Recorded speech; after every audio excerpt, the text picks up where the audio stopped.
everyone. Happy Monday. Have a fantastic start into your new week. I hope you are doing phenomenal because I know I am. And you also know that everything we do out here and we throw out into this world is connected to some type of energy. And I come from a place of positivity, empowerment, and love. So what I want to talk about to you today is following topic. I've been married for 15 years to my lovely husband. It's more than a decade. We've been together for 23 years. That is more than 2 decades. And I would like to talk to you about what I have learned within these 15 years, what I'm grateful and thankful for, what my husband has taught me about myself, how he learned things, and how we actually make this relationship work, function, grow, ongoing, how we deal with conflicts, and I know there are some things that you can apply to your relationship. If you are not in a relationship, which is not a bad thing, you can take some things that I'm about to talk about and then just keep them up here, keep them in here, and apply it whenever the time is right. You ready? Let's go. Number 1, communication. A relationship, marriage, partnership, whatever you want to call it, it's like a job. We all have our role, we all have our tasks, and you have to ask your partner about your performance all of the time. I'm not saying every day, but these conversations are very important because then you can touch up on things that your partner may not be so comfortable about. You can actually set days in a month or 2 months, 3 months where you both come together and talk about the topics that, you might not like about him or he may not like about you. But it's important that you are able to take some constructive criticism, okay? So communication is key. Even if you are talking about something that is bothering you, you have to know for yourself.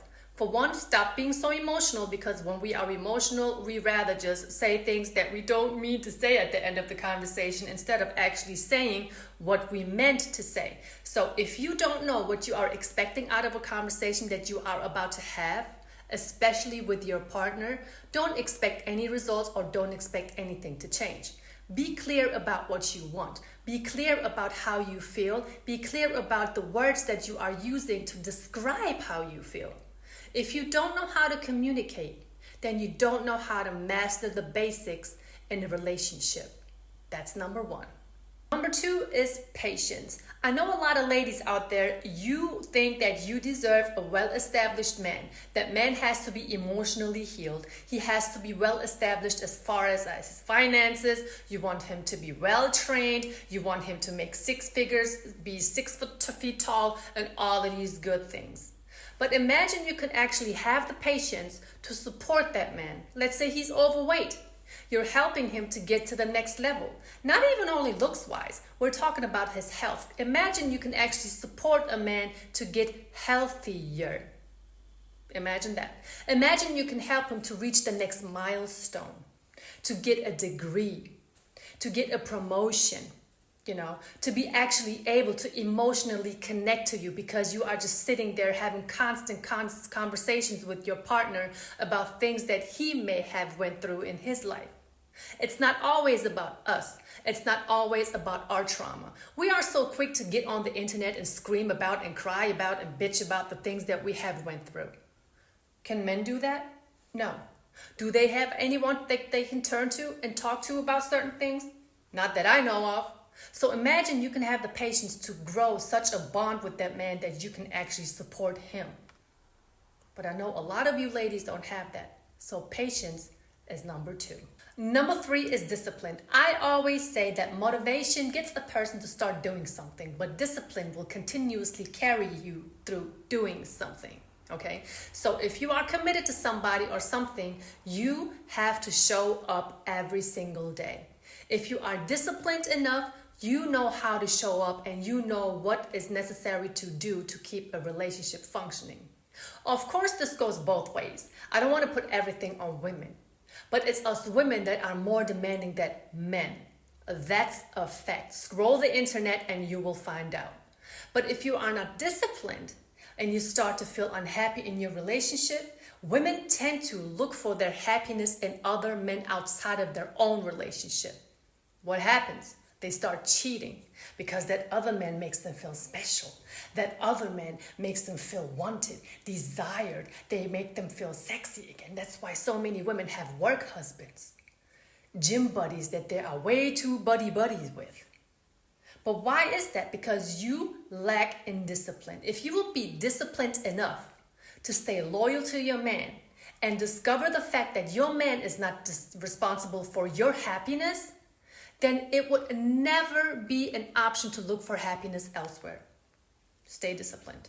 Number 4 is compromising and flexibility. I know a lot of women feel some type of way when they hear that they have to compromise when it comes to being in a relationship. Ladies, I have bad news for you. Not everything is about you. You are not special. You can hate me in the comment section. I don't care. It's the truth. Nothing makes you more special than the next woman. That's a fact, especially nowadays, since a lot of women, they act the same, they talk the same, they look the same, and all of these things. But if you don't know how to compromise and meet your partner halfway, especially when you guys are going through something, especially when life throws situations at you, then you are not fit to be a partner. You cannot throw a fit every time your partner is asking you to support and asks you to compromise. I'm not saying lose your identity. I am not saying put your partner first. But there's something to it when they say you have to meet your partner halfway. But for some reason, women just don't seem to understand how important it is to even go 50-50 in a relationship when it comes to paying bills or meeting the man halfway. See, we're always talking about halfway and 50-50. It can't be like this on the scale. Your man cannot be taking only this much, so he's up here and you are down here because you're just requiring so much from the man. That doesn't work. Now, this one is a real important key in a relationship, and it may have to be applied a little more often than we actually want to. It is being there for your partner and supporting your partner through demanding situations. I can go outside right now and have the time of my life. I can go live and have the time of my life. It doesn't matter though. What matters to a relationship is if you can show up on a daily basis when your partner needs you the most. It can be financial challenges, it could be emotional challenges, it could be health challenges, anything. But so many people are just so quick to walk away when things get tough, when situations get demanding, because people are so self-centered nowadays. They are so focused on their own mental peace, which is nothing wrong with, but you cannot go through life expecting everything to be all nice and lovely, or we have glitter on our eyelids all day long just looking good on Instagram. Life doesn't work like that. That's why a lot of people out there cannot function in a relationship, because they don't know how to act, they don't know how to think, they don't know how to respond to tough situations, which kind of makes you useless. Because, like I said, I can go have fun with all the good-looking people right now, but are they going to be there for me when I need them? That's the real question. But you didn't pay no real bills. Knock it off. He was the money. He was the money. See, he actually saved you from yourself.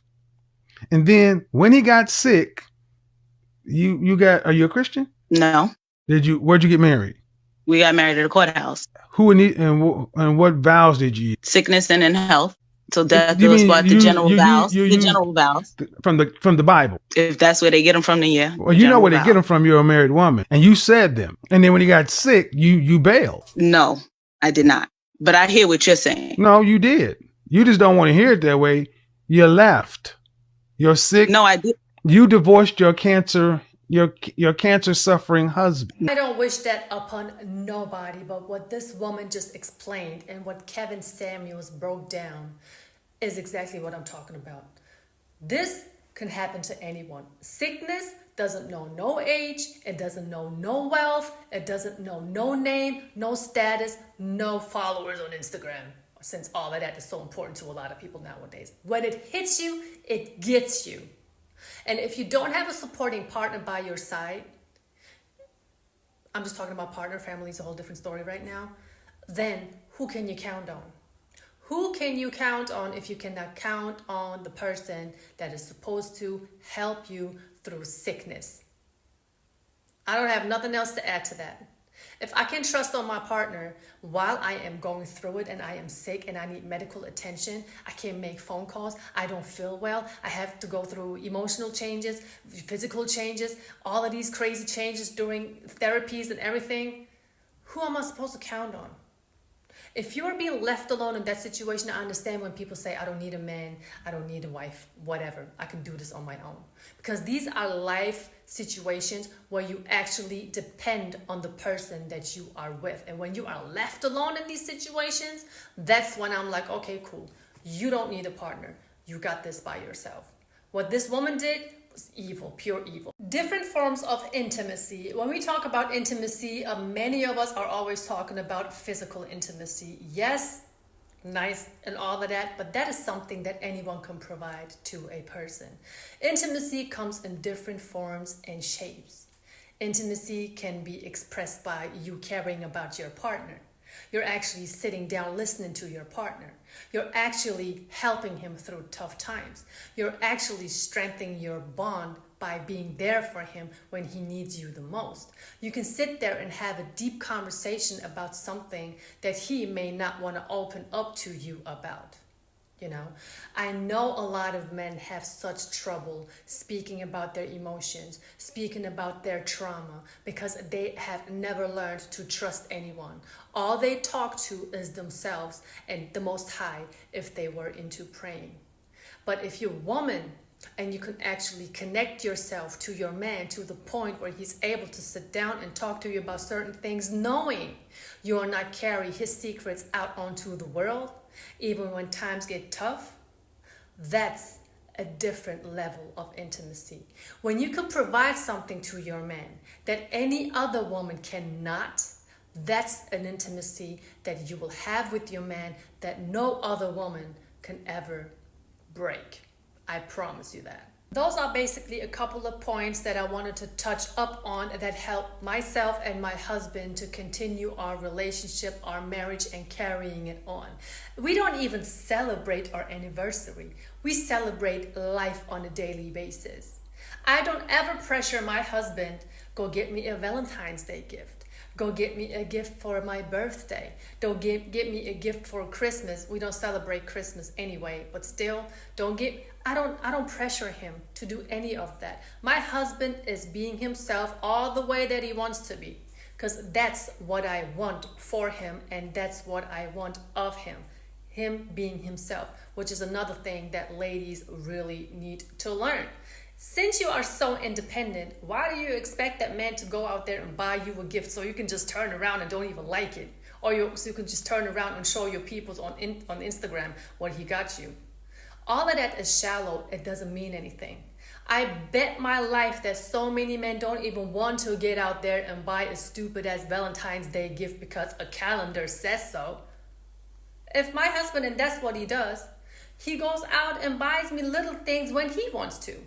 For one, it's a lot more surprising because it's completely unexpected. And for two, he does it on his time. Everyone, I hope you enjoyed today's video. I hope I was able to give you some advice on a couple of things on what you can maybe do better in your relationship. And especially, I wanted to point out what is actually helpful in a relationship. But like I said, it always takes two. If you continuously try to connect with your partner, but he doesn't want to hear you or she doesn't want to hear you, being hard-headed, stubborn, doesn't really want to learn from making the mistakes and actually move on, then maybe it's time to move on yourself. But at the end of the day, a lot of us really don't know how to act in demanding situations, and the hints that I gave you may really help you to actually be better for your relationship and for yourself. That's very important. If we don't know how to function for ourselves, if we don't know how to love ourselves, we cannot ever provide that to another person, and that is a fact. I really hope you liked this video. Thank you so much for watching. Hopefully you can share with your friends and family. Leave a like, leave a comment, and thank you all so much for your support. And I see some people in the comment section saying that I sound like Cardi B. Maybe I do. I don't really hear it, but I don't know. So many people say that in the comments. As long as I just sound like her and I don't, do the things that she does or promote the things that she does, I'm good. Sounding like her, I don't have a problem with. So everyone, thank you so much and stay tuned for more content.